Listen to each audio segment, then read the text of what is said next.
Welkom bij alweer de 18e editie van Skin Deep, een talkshow van de Rode Hoed. Nou hebben we bij Skin Deep echt heel veel verschillende gasten gehad, maar nog nooit een schrijver uit Kenia, Oost-Afrika om precies te zijn.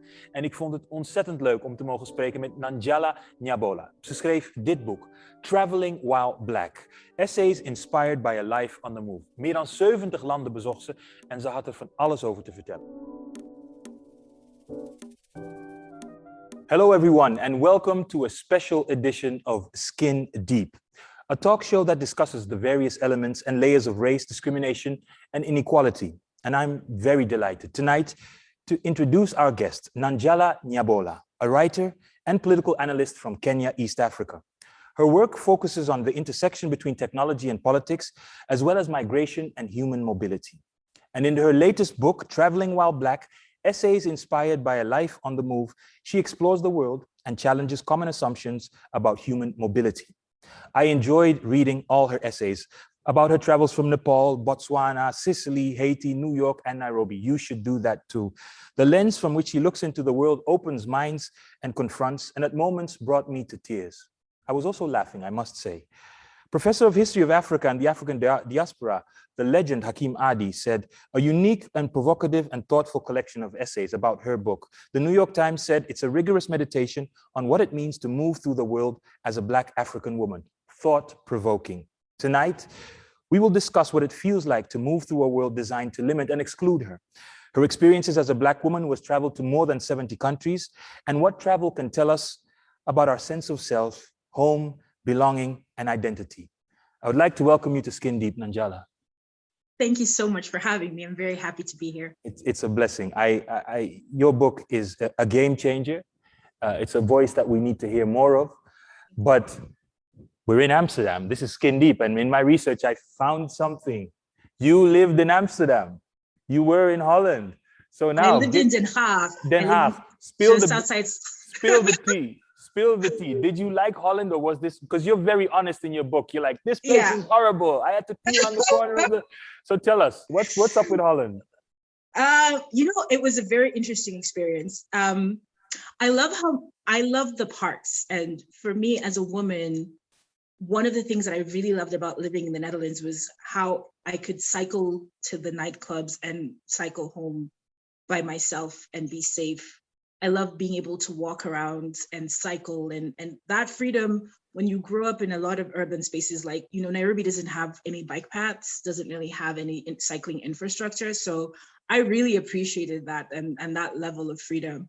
Yeah. I think one interesting thing I found about the Netherlands was in most places, it wasn't the anti-Black racism that hit me first. It was the anti-Arab racism that a lot of people experience first, because I think when you've been to the US, when you've been to other places where anti-Black racism in the narrow sense is more in your face, you're kind of on edge about it. Like, you're just like, I'm ready and I'm waiting for that sort of thing. But I was really surprised at the time at how easily a lot of people that I encountered would say things about, Moroccans and North Africans, and think that I would want to be part of that conversation. I'd be like, why would you be comfortable saying that to me? Why would you say that to me? And like, I think, and people who I didn't expect that from, it was like, I had a similar experience when I was in the Czech Republic, where people would say things about Roma people and think that they were not being racist. And I was like, it's the same thing that you're doing. You're just not doing it to me. And the idea that I would want to be part of that is very strange to me. I think that the Netherlands was it was a lot of interesting conversations, people with different backgrounds. There's so many people from different backgrounds, and people, group identities working. This is one of the points that I made in the book. Group identities work in different ways, in different contexts. And in as much as I had all of these new freedoms, in terms of cycling, in terms of exploring the countryside by myself, cycling from Den Haag to Delft to Amsterdam, like it was such a freeing thing. But then sort of this other side of this identity race question, which is, I think Dutch people as a whole kind of just need to have more conversations about the kind of society, the societies that they want to build. I think, and like, again, in the US, people spend a lot of time thinking about African American, sort of the black-white dichotomy, but of course, humans are just a plethora of identities. And so like, there's so many Indonesian people in the Netherlands and people from Suriname. And I was just really fascinated by how all of these dynamics sort of came together. And I think that there is a lot of space for a lot more conversations about this. And I think there's a lot more inclusion that I think could happen in different ways. But I honestly, on the whole, I had a great time. I think, I had fun. You hit me with this book because I am also one of those Dutch people. And even though I am the host of a show where we discuss racism and we point fingers at white people and asking them to do their homework, you showed me in Traveling While Black that I, as a Black Dutchman, am not aware enough of the plight of the refugees. Yeah. So how should we deal with that? Like, so I'm Black, I'm anti-racism, but at the same time, there's people hitting the shores here in Europe who come from our continent, and I'm just having my tea and coffee, and so what's your take on that aspect of being here? Yeah, I mean, this is one of those things that once your eyes is open to it, you can't close them again. Once you start to appreciate what's happening in the world in terms of refugees, I mean, you saw what happened in Haiti with the Haitian refugees and migrants in the United States, sending horses and whipping people sort of back in the water. Like, the global situation with refugees and migrations has deteriorated so much in the last 20 years. And there's just not enough awareness of not only that the situation is as bad as it's ever, or as the worst that it's ever been, but also that there's a racist dimension to what's happening. There's a racist dimension to the way policy is being created and being implemented. That means that Black refugees, Black migrants, are bearing the brunt of some of these policy choices because they are Black. So when you think about the disparities between how Haitians are being treated in the it's bad enough that Latin Americans are being held in cages and being separated from their children. That's already like really despicable, human behavior. But now we're seeing Haitians being whipped back and being beaten back. Like, it's like there's a level of tolerance for cruelty that is intricately connected to how the rise of the right, especially in Europe, but also in North America, and this narrative that normalizes cruelty to people of specific racial backgrounds in the name of migration policy. When we see what's happening in the Mediterranean Sea, that it's become acceptable to let people die.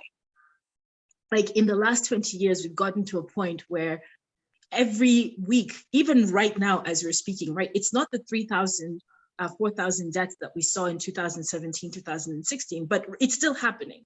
Boats are capsizing in the Mediterranean Sea because the European Union has said we're not going to do humanitarian assistance for boats that are in Australia, we're talking about people leaving Papua New Guinea, leaving Myanmar, and the decision to actually detain people indefinitely with no hope of, ever coming out of that system into a normal livelihood because they were seeking asylum. And if you see it as part of the story of where the world has come from and where the world is going, and that's when I wrote the essay about the Mediterranean Sea, that's really what I was trying to tell people is stop looking at this boat that capsized today and this boat that capsized yesterday and look at it as the story of the world. What is happening in the world that we're building that has created this tolerance for mass death, and especially mass death of Black people who are seeking asylum and seeking protection. Thank you. And then you get scared. Then you really start to get scared. Yep. And we're going to try and walk through a bit of your book, but also about your thoughts on issues we discuss at Skin Deep, which are usually about black and white. But zooming into your story, which is, if I could conclude, you prove that the Black reality is complex. It has layers. And there is no monolith. There is nothing. So by zooming into you and your life, let's start with, who is Nanjala and where did that beautiful name come from? Because then we get a sense of who's giving us all this wisdom. The word Nanjala, it comes from Western Kenya, and it means a girl born during the dry season, because I was born during the dry season in February. But it also really, in the literal sense, it means a girl during the time of hunger, which I love. Not a lot of people like it because it's a heavy name, so you often don't hear the feminine version, you'll hear the masculine version, which is Wanjala. But I like it because I think it means a person who is ambitious. It is a product, this book, what it reflects is a life journey from someone whose life was very much about her immediate community, family, friends, neighbors, whose life starts to get bigger and bigger and bigger as she travels and starts to see social issues that she once thought were just about her, IDs, identity cards, relation, as being part of this broader international story about place and home and belonging and identity. And one of the things that you said that's really, I'm glad that you picked up on, is I wanted to have a conversation about race that decenters whiteness. Not because I don't think whiteness is a construct that we have to engage with, but because my objective is not, my objective is freedom. I want freedom for people. I don't want people to define their Blackness as what whiteness is not, right? I don't want us to continue to, because that's really the construction of race and is a product of, how, if we think about, for example, colonization and how the dehumanization of African people and Asian people around the world is a product of whiteness, trying to tell the story about the other being savage and scary and whatever. And I want us to think about who we are in the world as Black people beyond being what whiteness is not. Mm-hmm. And so that's one of the things that I was trying to sit in the book, is to deal with that complexity. Okay, so who are we as Black people, as African people, as African women? Who are we in the world when we are not centering whiteness as the standard, as the measure for our identities? And so I do it, yeah. No, go ahead. I do it, but I want people to, and that's as what you talked about, the zooming in. That's why the zooming in was part of the intellectual process, because it was like, well, then where do we begin? We begin the foundational building blocks. Who is the I in this story? It reminds me of what playwright, I think it's August Wilson, who wrote mm-hmm. Fences. He said, by zooming into the Black experience, you find a universal experience, but we're constantly doing it the other way. But I mean, you came in kicking, because 3 chapters about Africa, and then I'm your publisher. Nanjala, could we just, can we do? So how does that work? Is that you saying, free the people, I'm going to go in for Africa and I'm just deliberately going to go for 3 chapters, or was that just something? It was a conversation. It was definitely a conversation. And Hurst has been a very supportive publisher. My editor, Lara, she was fantastic. But it was definitely, we had conversations about it, and to be able to say to your editor, look, this is the story that I'm trying to tell. I know that there are all these other stories to tell, but this is the story that I want to tell. Yeah. It's a product of having a very supportive publisher and a very supportive and engaging publishing process. And I, that's what I said from the beginning when I pitched the book, is that I don't want to tell a story that the world wants to hear. I want to tell the story that I want to tell. I want to have the narrative that I want to give. I am an African woman. I sit mostly, not right now, but my sit in Africa. My viewpoint is from Africa. And we have to get to a place in the world where Africans can tell complicated stories and nuanced stories based on where they sit, and that our identities are shaped by our experiences and not necessarily what, for example, the conversation that you're having in Europe or the conversation that other people are having in the United States. Of course, there are things that unite us, and I think you'll see even in the book, there are things that unite the stories, but we have, as Black people, we have the right to be complicated. Exactly. We have the right to be nuanced. So discussions with your publisher, but then this book, you say it's not a memoir, not a travel memoir, but what is it? For people that haven't read the book yet and they hear us talk, how would you describe it then, if it's not a travel memoir? I didn't want to call it a travel memoir because it's not a linear story. It's not like, and then I did this, and then I did this, and then I did this. It's not a linear story. It's really just a gathering of reflections. It's a gathering of experiences. It's perspectives, I guess. And the uniting thread in all of them is that these perspectives are gathered from the experience of travel. They're the experience of human mobility. And again, one other reason why I didn't want to call it a travel memoir is because there are a lot of essays about home. There are a lot of essays about that start from, my hometown, my experience with my home country, and then, as you said, 3 essays about Africa. So it's partly also me just saying to the genre people, look, I get it that travel memoirs have this arc, but this book doesn't necessarily have that arc. It's really just a gathering of essays about all of this stuff. Yeah, 70 countries, or maybe and counting. Where did this interest for traveling start? What was the spark? I don't know. I think that I like who I am when I am on the road. And one of the things that I write in the book is about being an African woman, being a Black woman especially. You often get boxed into other people's stories very early on, and other people's expectations of you very early on. And your world starts to get small very early on, in the sense that people start telling you what you can't do, where you shouldn't go, what you shouldn't do very early on. And so for me, I think travel has been an act of personal resistance, because when I travel, I can really be anybody that I want to be. And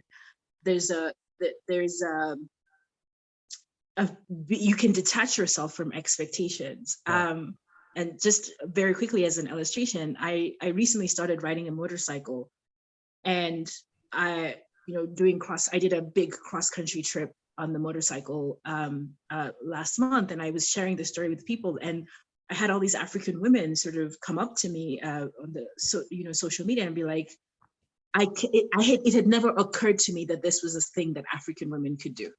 Yep, amen. And so that's kind of what drives me, but also what drives the storytelling, is that we are often, as African women, living in the prism of other people's expectations and ideas about what we should be interested in and how we should be in the world. And travel is a great opportunity to push back against those expectations and really just be yourself. Yeah. Was your family supportive when you started going to places like the middle of nowhere? Because I could understand a bit of that. Not even a little bit. No. And okay. I think now they're just like, it's part of the brand now. It's part of who I am. This one, she's finished education. Yeah. She also travels. They've accepted it. It's just accepted now. But look, what do they say? It's easier to ask for forgiveness than it is to ask for permission. Yeah. So, yeah. But because I think you're setting, you're rattling the cage, and those women that came to you on social media, it's also men, because let's be honest, I also have all these conceptions like, I don't even want to think about it, because that's for other people. But you write this book, and then COVID hits, and it brings the world to a standstill. it made your book more relevant to many of us here in the West or the North, or however you want to call it, because we lost our freedom to move. And that is actually something that many of us take for granted. I mean, the whole world locked down, the whole world. In Holland, people are like, no, there was a rebellion. Like, we don't want to have this. So what impact has COVID-19 on the non-white population that you've been seeing traveling around the world?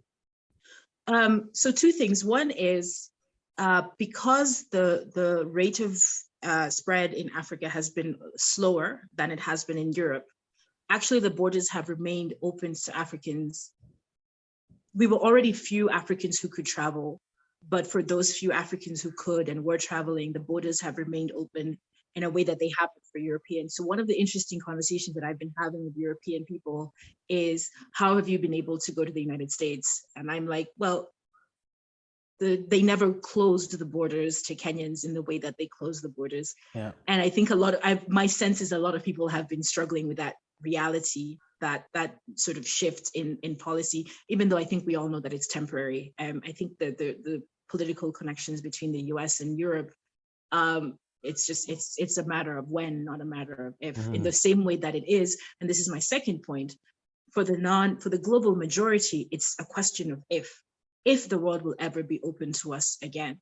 I'm paying close attention to this vaccine passport issue, because I think that, and if you recall the essay that I wrote about migration and human mobility, we've normalized racist double standards in migration policy. And layering this other issue is, I think, how can we make vaccination a prerequisite for travel for the global majority when only 3% of the population in the global majority is vaccinated at the moment, and that Western countries, rich countries, are actively standing in the way of making vaccines more available. Yeah. Right? Charity, what we're being told, we're pledging to donate, to give, to whatever, cannot make up for sustainable solutions, cannot make up for giving people access to the IP, supporting the research. We can't substitute that. So the next 5 years, if we don't call a pause on these international travel restrictions, that the direction that they're going, my concern is, and I think the concern of a lot of people in the global majority, is that we're going to be told even more clearly that you are simply not welcome here. So the gap will become bigger, the already existing gap. Much bigger. Look at what happened with the UK. Look at what happened with the UK's vaccine policy. They announced last in September, and they're saying that if the UK manufactured AstraZeneca vaccines and gave the technology to India, and then issued a policy saying, unless you've been vaccinated in the EU and in Australia and in the United States, your vaccination certificate is not valid, you still have to quarantine. Even though the UK manufactured the vaccine and donated the vaccine to Kenya to be administered to Kenya, Kenyans cannot use that vaccination certificate to get into the United Kingdom without quarantine. So that's the double standard. Yeah, and that's something you describe in your book. You also use the word racialized travel. Yeah, it is, because when you apply for a student visa to go to the United Kingdom, for example, there are all of these extra requirements that Africans deal with that a lot of people, European travelers, don't even know exist. When I tell people that, to apply for a US student visa, you not only need to go through the visa process, you also have to go through a Homeland Security clearance process, which is an extra $250. And I tell that to European students, when I was in law school, they're like, I didn't even know this was a thing. And it's like, there's a whole set of regulations that apply to people of specific national origin and specific racial origin that are normalized. Nobody even questions it anymore, that there's this whole, for example, as I said, this Homeland Security clearances that Africans and Asians have to do before they can get a student visa. It's the same in the UK, there's extra health checks and things like that. And believe me, the same is going on here in the Netherlands. But what you're actually describing, and that's why I'm happy to have you on here on the show for Skin Deep, is because we discuss the racism we encounter here in the Netherlands. But unless you have a family member or a partner who has to get in, you're not really aware, even as a Black person, about the inequality that goes on. And this is what your book does. It constantly sheds light on different aspects of this inequality. Yeah. I am, however, if I can give you, one example, the Canadian student visa, that everybody talks about how Canada is great for students and things like that. And I think I put this statistic in the book. 100% of all student applications, visa applications from Canada, from Somalia, from Mozambique, from a handful of other African countries are rejected every year. 100%? 100%. Every single one. In Mozambique, 100% rejections. The average rejection rate for visas, for student visas in Canada is 39% in the global average. For Africa, I think it's 67%. I have the exact statistics in the book. Like there's the public image of Canada as this welcoming utopia for people of all national origins. But actually, if you look at the numbers on Canadian immigration and Canadian visa issuance, you'll find that Africans are rejected much more than people from any other continent. And the thing is, each rejection represents a financial investment. Someone has paid $160, $200, gotten the notarized certificates, done all of this investment, and still gotten to the finish line and been told you're not welcome here. We had this issue with the African Studies Conference in Edinburgh a couple of years ago, just before the pandemic. Every single African who applied for a visa to attend this African Studies Conference had their visas rejected. Yep. So, and we only find out when, for example, Wizkid is booked at the North Sea Jazz Festival and he can't come because half of his band doesn't get a visa, and then there's an op-ed saying, why is this possible? But Nanjala, let me ask you the rhetorical question. Do Black Lives matter then? Because this also came about during the COVID-19 pandemic. And I want Black Lives, I think Black Lives matter, obviously. I think that our policies, the policies that are coming out of a lot of rich countries, do not reflect that. How can the European Union issue European Parliament issue a statement saying Black Lives Matter in the same week Frontex allows 40 people to die in the Mediterranean Sea? It would cost the entire European, even if every single person who was trying to enter the EU right now entered the EU, it would raise the population of Europe by like 2%. If every single person who is trying to emigrate to Europe right now, who is on the path right now, it would be like, and that includes the people who are trying to leave Afghanistan, the people who are trying to leave Syria. So, of course, Black Lives Matter, but the practice of making Black Lives Matter is wanted, especially when it comes to migration, when human mobility is not there yet. It's wanting, it's falling short. Man, in the essays, in your book, they're a product of moving through the world as an African Black woman. And that is a world of opportunities and contradictions. Could you tell us more about those opportunities and contradictions? Well, the greatest joy that has come from traveling for me has been traveling in Africa. And I say that obviously with caution, because I know that there's this whole thing of, stay where you are and blah, blah, blah. But I want African people to know that a lot of the narratives that are in the world that teach us to be afraid of each other are just not accurate. They're a reflection of fears that come from other people. Most of my travel has been in Africa. When I go on holiday, when I'm traveling for leisure, most of it is in Africa. Precisely because I would like to know Africa better. I would like to know African communities better. I would like to understand each other away from the lens of fear and otherization that comes from, when we don't speak to each other directly. When I go to West Africa and French-speaking West Africa, everything that they know about Kenya, they've seen on France 24, they've seen on CNN, they've seen whatever. What does CNN say about Kenya? It's post-election violence, it's starvation, it's rhino poaching, it's all of this stuff.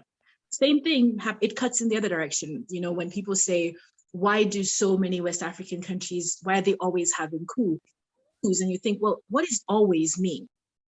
what are you saying, suggesting by Yeah. always? Because it's not always. It's sure it's something that's happened in certain frequency in the last couple of months, but 3 countries out of 54 countries is not always. Yeah. It's something that has happened, you know.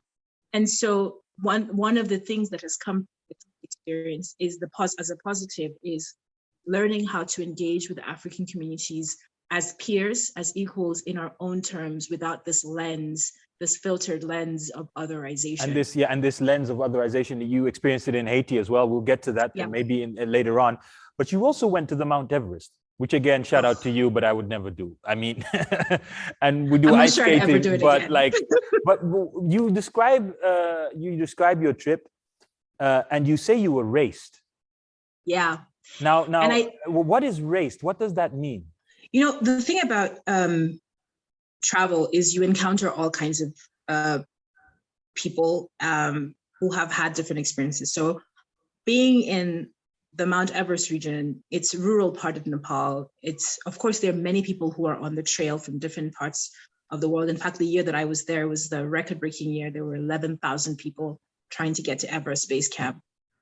But when you talk to a person, I wanted to give space for grace for people who are not powerful within the power structures that make racism possible, who are removed from, you know, the center, but are still having this experience of stereotyping people or sorting people out through the lens of race.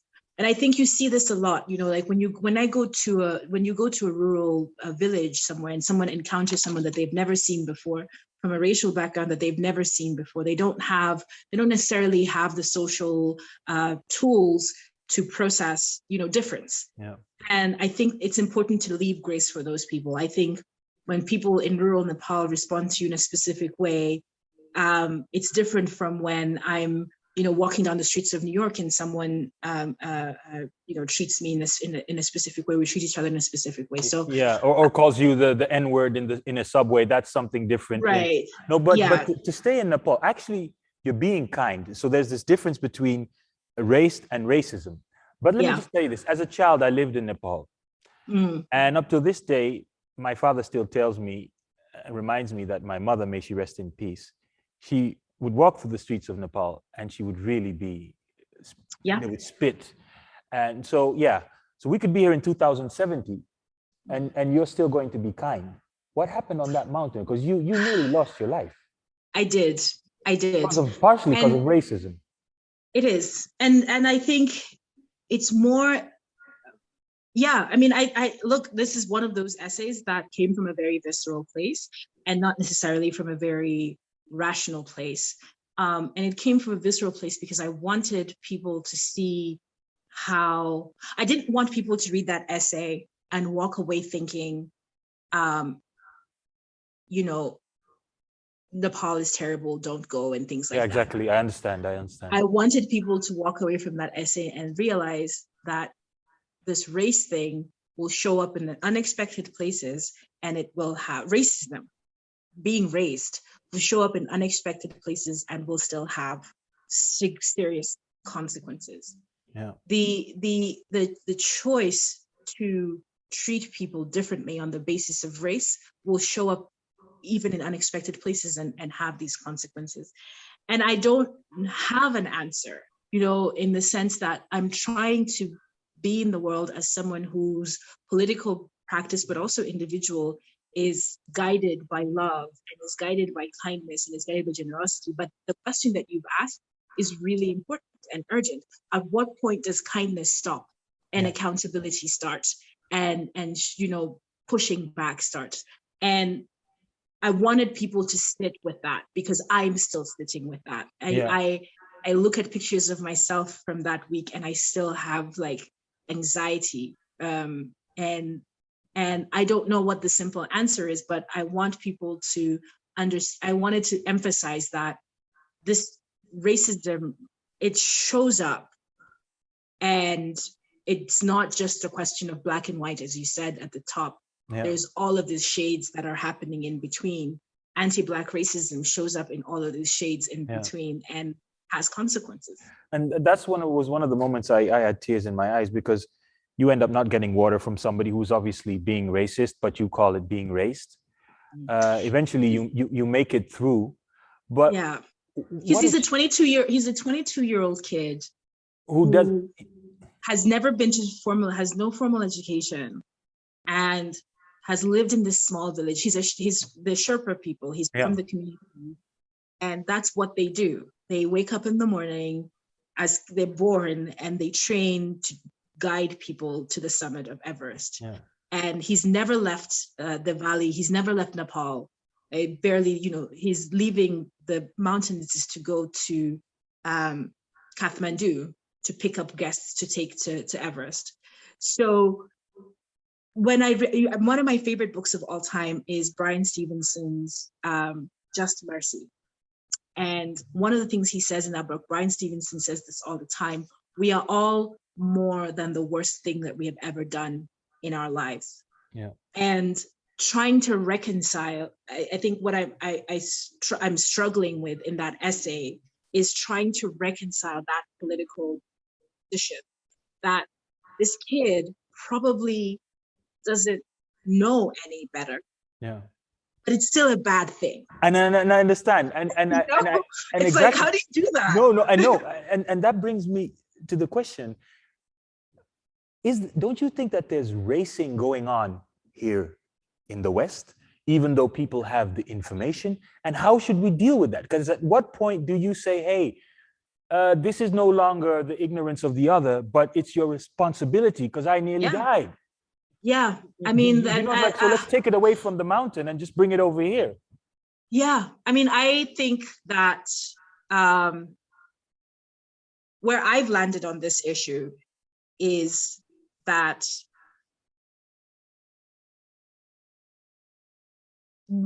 people who have no reason not to know, have to be held accountable. Yeah. If you're living anywhere where you have access to information and access to other people, you have no excuse not to know. Yeah. You have no excuse not to know. You have no excuse to not be held accountable. Yeah.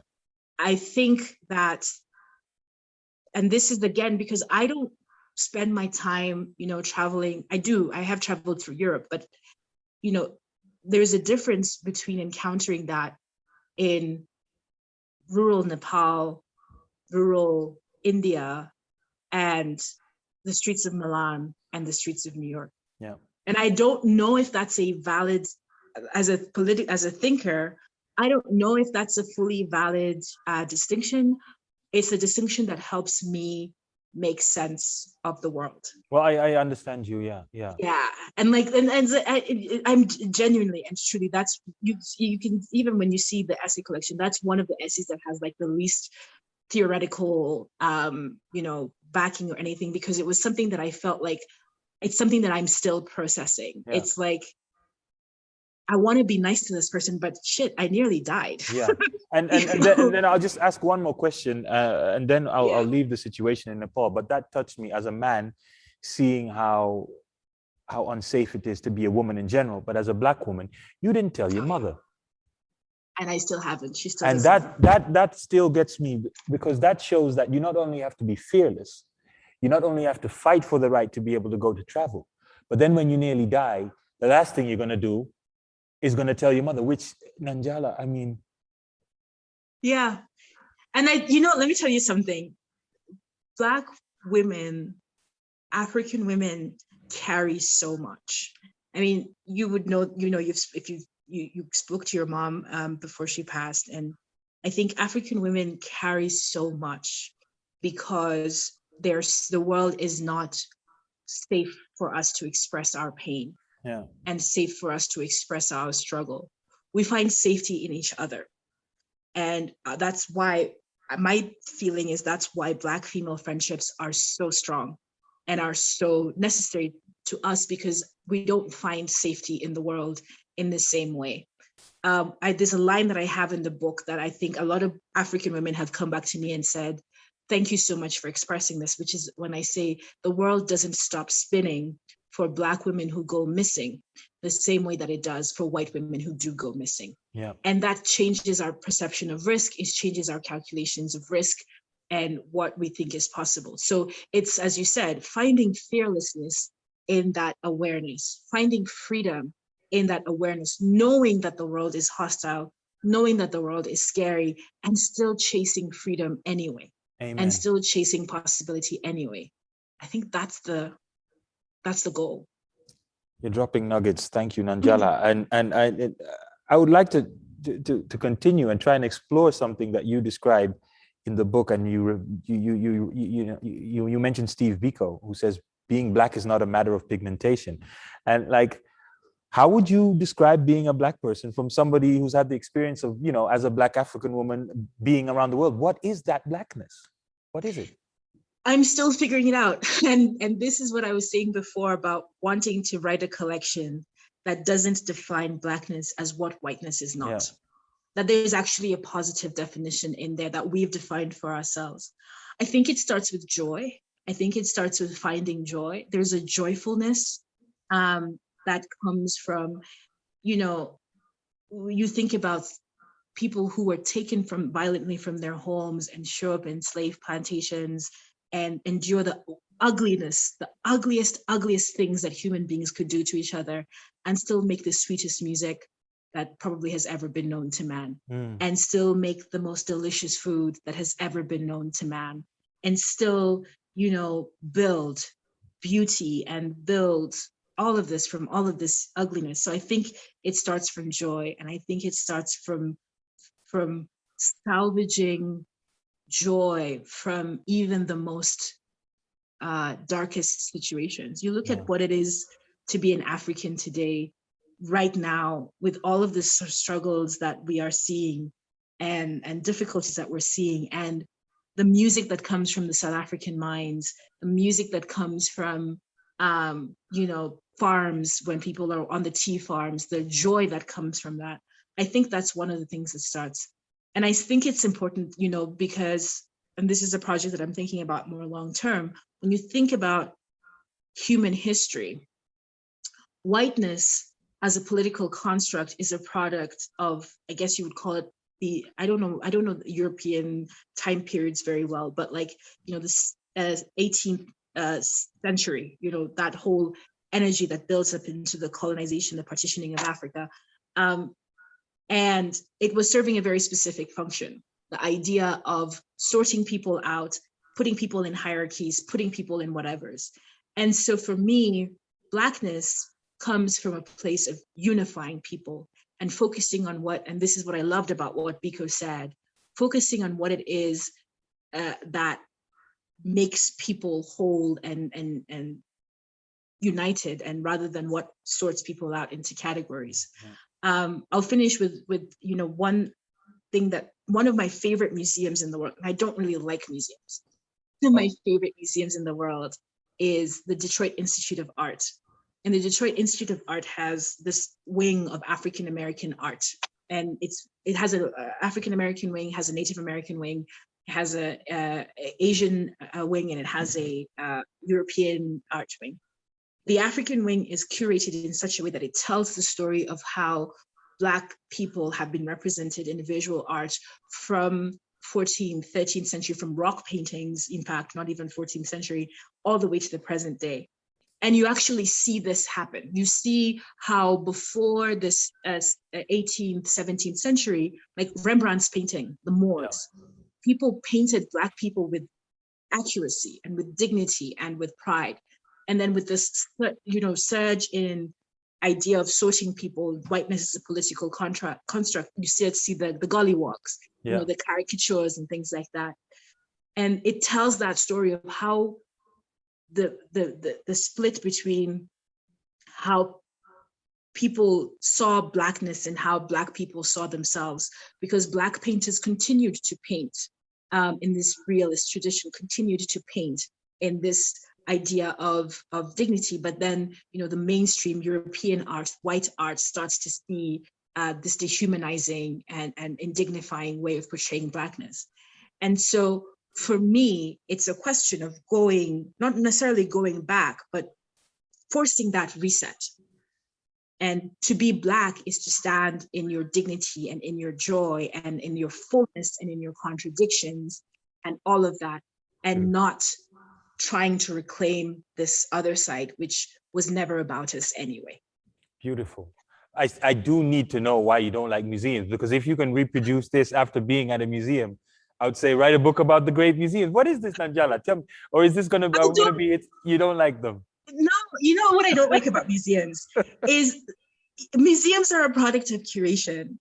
And first of all, the stealing, all of that stuff is stolen from different communities, gatekeeping, but then also like the museum is more about the person who's doing the curating than it is about what is curated. Who decided that the most interesting thing about Africans was masks and what have you? Like, I understand they're beautiful and they're whatever, but it's like, I like objects in use. I don't like objects in abstraction. I like to see them in their, I want to see a Benin bronze in Benin.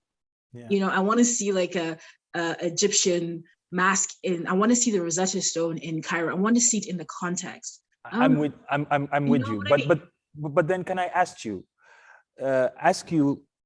because you speak about curation, and this is the whole trick. We're in Europe, there's subsidies, there's money, but the curation, there's always somebody put in the place who reproduces the whiteness. Do you believe in getting into a place where we can curate or have more influence on what is curated, or are you somebody who says, F the system, do it yourself, and then I'll have to ask you with which money and where and how and I think I'm a bit of both. I definitely do have an F the system streak in the way that I think about cultural production. I think, but I also do think that there's more capacity in African museums, galleries than people realize. The Nairobi gallery is outstanding.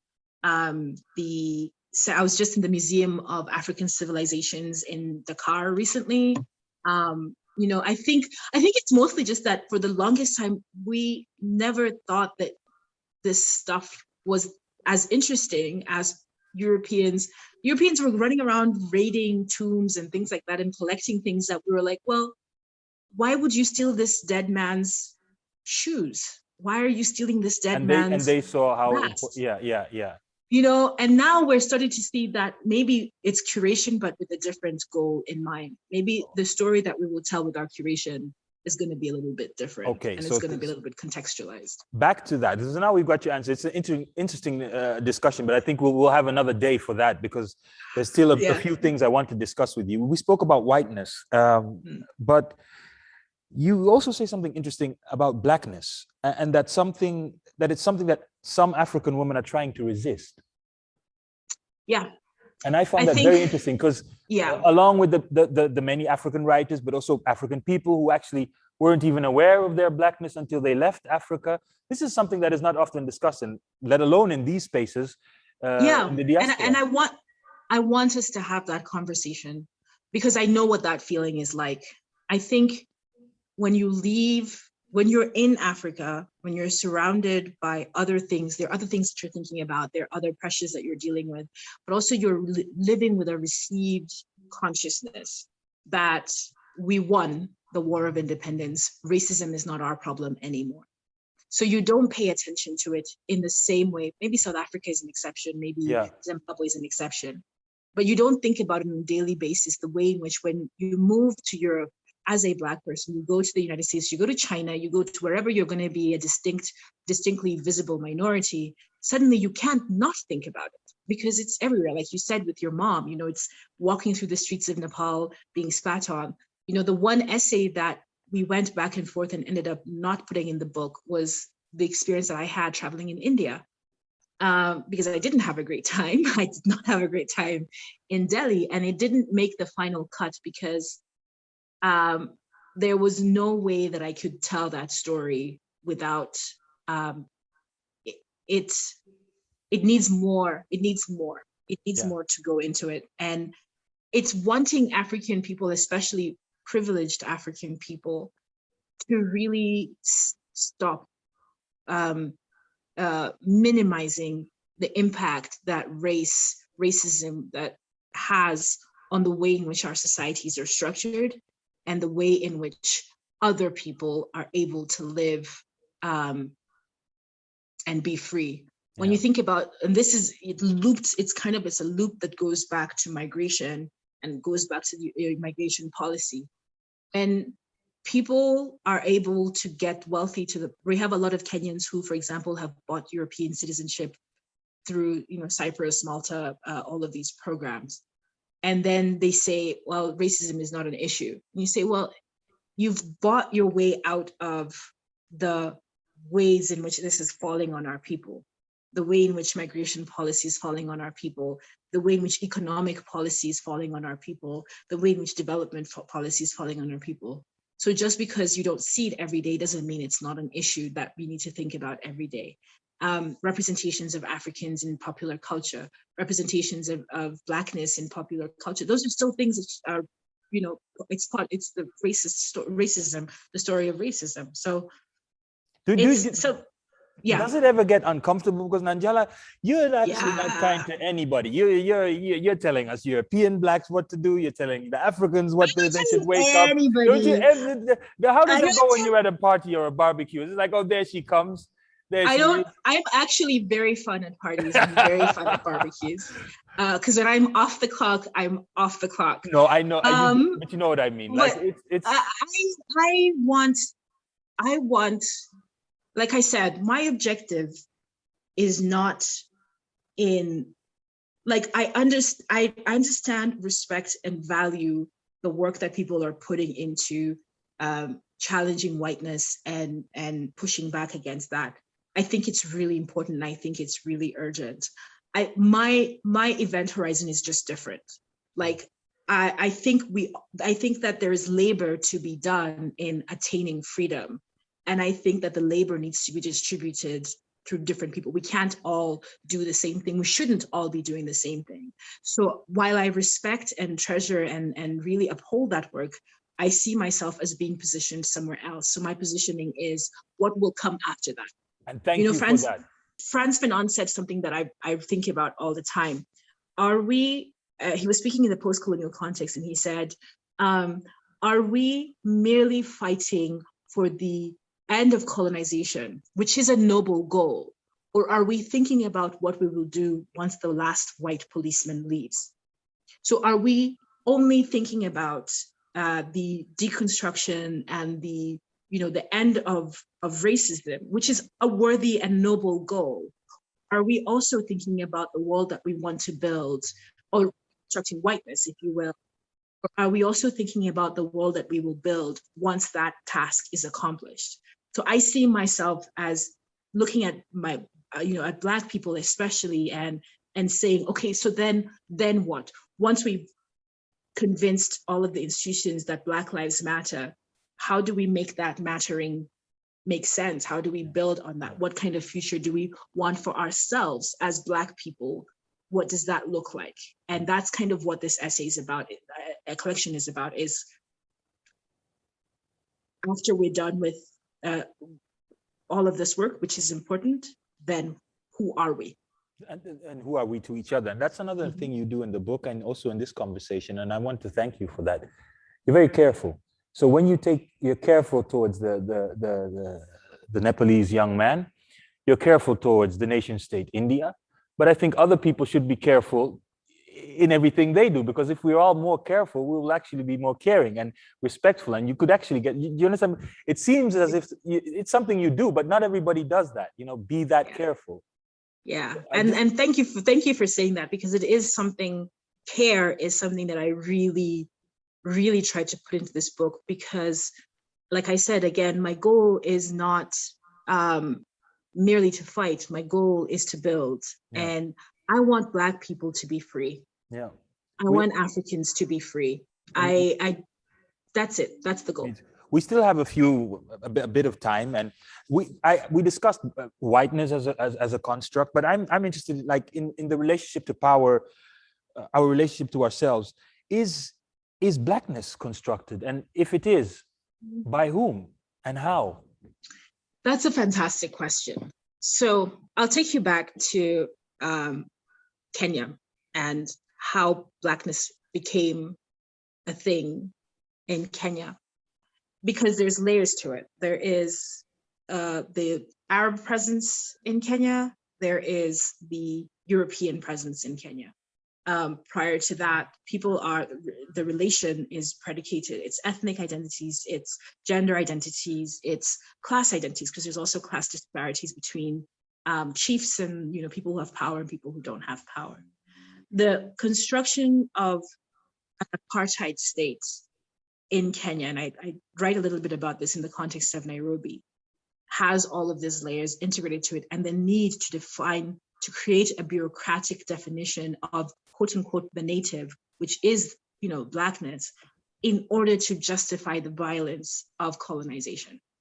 So there is a bureaucratic process of saying there's all of these laws that are passed in the first decade of the 20th century, restrictions on freedom of movement, restrictions on where you can marry, where you can live, where you can assemble, All of this is a bureaucratic process that's designed to entrench this idea of you are Black, you are Native, you are less than, you are less worthy. And that is why it's okay for us to treat you terribly.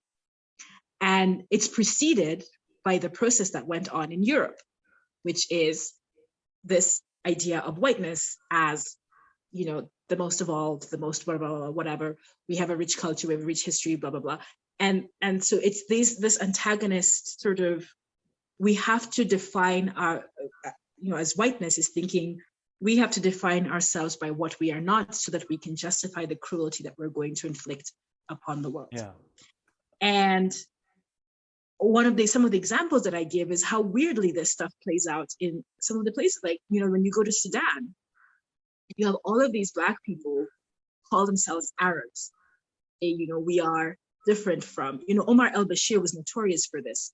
He would say all of these racist things about Southern Sudan on record, on tape. He's on record as the president of Sudan would say that. Former president of Sudan. Yeah.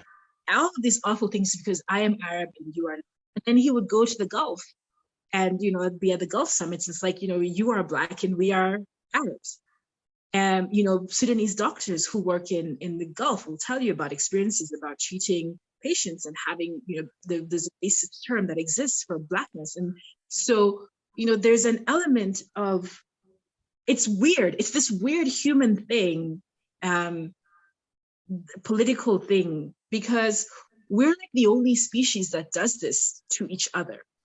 There's nothing biologically that, skin color, yes, but like you don't see, I don't know, even like giraffes, you have these albino giraffes that don't produce melanin. And so they come out white. We have a couple in Kenya, but they're just giraffes are just giraffes. The other giraffes don't say to them, you know what, you're not a good giraffe, get out of the giraffe herd. We're the only species that does this. And I just keep coming back to it. It's like, is this what it means to be capable, quote unquote, of higher thought? To really find excuses to be shitty to each other? Sorry for my swearing. No, I understand. But, you bring it, my question is, because what you say about Kenya, and I think people have to read the book to really understand what you're saying. I have the idea that we look at history as episodes instead of in a more holistic way. And the way you opened my mind and confronted me with the connection between the European history and, taking racism away from just apartheid in South Africa, but placing it in Kenya, I was like, I'm supposed to know stuff about Africa. So what's your thought on how we can educate people to solve this problem? Is it a more holistic view or do you have other suggestions? I just wish for people to be more curious about each other. You don't have to become an expert in the history of every single country in the world. You just have to have a healthy curiosity about how other people do life.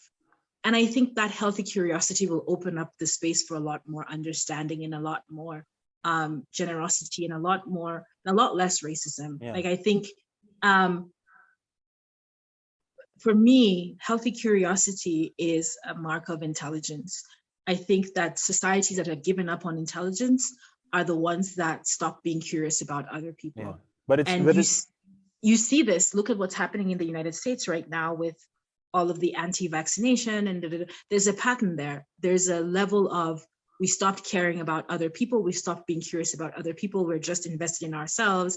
And it's reflected in a lot of, it shows up differently in different ways. People need to read the book because there's so much in there.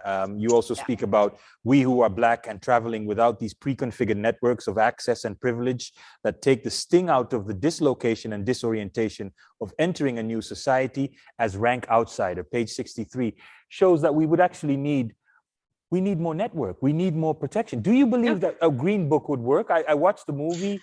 Like don't go here if you're Black, or do this if you're Black, or go to that hotel if you're Black. I wish we lived in a world where I could say that it wouldn't help. I think it would help. I wish that I wish that it didn't. I could say that it wouldn't help, because it really shows up in very unexpected places. Very quick example to close, I guess. I wish I had known how difficult it would have been to be a Black person in New Delhi before I got there, because I think I would have navigated the city differently. Same thing with Everest. I wish I had known that this was such a challenge. I would have navigated the entire experience differently. So yeah, I think it would work. I think it would help. And a global one at that. Yeah. That basically addresses the global challenge. Nanjala, towards the end of this interview, do you have an idea what your next book will be about? I do. But you're not going to tell us. No. I do, but I'm not going to tell you. You just have to wait and see what my publisher says. But I think, it's not a big secret. It's just that I've always believed that the role of the public intellectual is to document life as we are living in, and to speak the truth to power. And I think it's important to document the pandemic, and I think it's important to document what's happening with the pandemic, and to speak the truth to power about how this might change our lives. So I am writing about the pandemic, and I am writing about the experiences that we're having as Africans, and what the world is going to look like, what I think the world is going to look like when this is over, or not over. Not over, Not over what? Because it's not going to be over. But yeah, I don't think there's. I think the window for there to have been an over has closed. It's closed, eh? Now, yeah, what the future might look like. Nanjala, I wish you were here and I could just give you a big hug and say thank you. Thank you. I wish you the best.